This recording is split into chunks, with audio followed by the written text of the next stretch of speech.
दोस्तों, आज हम आए हैं गांव धर्मपुरा, ब्लॉक ऐरनाबाद, डिस्ट्रिक्ट सिरसा में। तो यहाँ पर हमारे एक फार्मर हैं, भूपेंद्र सिंह जी। इन्होंने हाँ जी। एक यहाँ पर 1.25 एकड़ में शिमला मिर्च लगाई हुई है। ये आप देख सकते हैं कि इन्होंने ऊपर कवरिंग करके उसको सर्दी से बचाने के लिए शीट भी लगाई हुई है। और ये इनसे आप थोड़ी सी बातचीत करेंगे कि क्या क्या हम मतलब इसकी काश्त के बारे में और कौन सी वैरायटी है और क्या क्या इन्होंने कैसे कैसे कर रहे हैं। हाँ जी, हाँ नमस्कार जी, भूपेंद्र जी। सत श्री अकाल जी। हाँ सर, जी। ਅਸੀਂ ये जानना चाहते हैं हम लोग कि जैसे ये आपने कितने ज़मीन में लगाई हुई है शिमला ये मिर्च? जी 1.25 एकड़ में लगाई है जी। 1.25 एकड़। 1.25 एकड़ में कौन सी वैरायटी है जी? ये इंदिरा वैरायटी है जी, सिजेंटा की। सजेंटा की इंदिरा वैरायटी। हाँ जी, हाँ तो जी। ये आपको, जैसे हम देख रहे हैं कि यहाँ पर जो धर्मपुरा गांव है हाँ जी, हाँ इसमें जी। 90% धान होती है। जी। तो आपने ये जो आपको लगा कि भी ऐसे सब्जियों से भी हम लोग प्रोडक्शन ले सकते हैं, हाँ जी, हाँ ये जी। आपको आइडिया कहाँ से आया? ये जी हमारे रिश्तेदार है पंजाब से। अच्छा जी। वहाँ से मैंने वहाँ देख के आया, उसके बाद मैं यहाँ के 3-4 साल पहले लगाया था हाँ जी, हाँ जी। और लगातार मैं लगा रहा हूँ जी। ठीक है जी।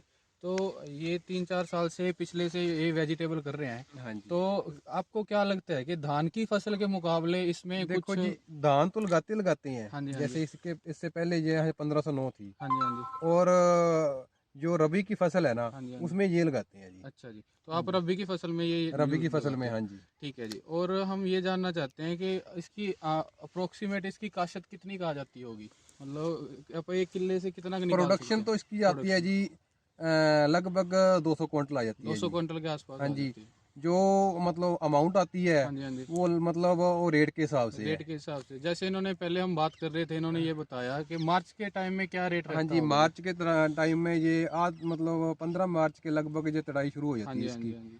तो उस टाइम लगभग 50-60 रुपए मतलब इसकी मतलब आ कीमत होती जाती है। है, रेट होता है इसका। अच्छा, फिर उसके बाद उसके धीरे बाद धीरे? धीरे धीरे एक महीना तो मतलब ठीक रहता है। हाँ जी, हाँ जी। उसके बाद कम हो जाता है। अच्छा, मिड में थोड़ा सा कम हो जाता हाँ है, जी। उसके बाद लास्ट में फिर? लास्ट में फिर मतलब प्रोडक्शन कम होती है लोगों की, हाँ जी, हाँ जी। क्योंकि लोग कई बहा देते हैं। हाँ जी, हाँ जी, हाँ जी। उसके बाद फिर रेट आ जाता तो है ये जो पच्चीस फसल तीस है हाँ जी। अपन नवंबर में स्टार्ट की है, 11वें महीने 20 में। से मैं जो ये 20 नवंबर में ये मतलब पनीरी लगाई थी हाँ जी, ये हाँ जी। खेत में। हाँ जी। तो मतलब मार्च के आज 10-15 में ये मतलब प्रोडक्शन देनी स्टार्ट हो जाएगी जी। अच्छा जी। ठीक है, तो मतलब ये फसल चलेगी कब तक? जुलाई तक चलेगी? जून जून तक। जून तक चलेगी। आधे और जून तक जी। 15 मार्च के बाद इसकी तुड़ाई शुरू हो हाँ जाती जी, है। जून के और बाद फिर धान मतलब लगा हाँ देंगे। जी, फिर उसके बाद इसको मतलब हफ्ते हफ्ते पे इसको तुड़ाई करवा हाँ सकते हैं। जी, हफ्ते 10 दिन में मतलब तड़ाई शुरू हो जाती है, ठीक है मतलब जी। बीज बीज और लगती है। एक जैसे हम लोग देखते हैं कि लोग मतलब ड्रिप के सिस्टम के ऊपर सब्जियां लगा रहे हैं, हाँ जी। उसके बारे में आपका क्या जैसे विचार है? अभी हम बताया भी आपको ड्रिप सिस्टम के हाँ बारे में। जी, मैं भी आपसे मोटी मोटी हुआ हूँ। हाँ जी, हाँ जी। मेरी भी सलाह बन गई, आगे से मैं मतलब ड्रिप सिस्टम चालू करूँगा। अच्छा जी। तो हम जी, दोस्तों, हमने अटल भूजल योजना के तहत हमने गांव में विजिट की, फार्मर से मिले। तो ये सब्जी लगा रहे हैं पहले ही, बहुत बढ़िया सिस्टम है इनका, बहुत अच्छे से इन्होंने जैसे लगाई हुई है। और इनको हमने थोड़ा सा ड्रिप सिस्टम के बारे में जानकारी दी, तो ये कह रहे हैं कि अब आगे से ये इसमें एक बार कोशिश करेंगे कि अगर ड्रिप सिस्टम में इस चीज़ को कामयाब करके और ये आगे से ड्रिप सिस्टम में लगाने की इनकी सलाह है। तो धन्यवाद।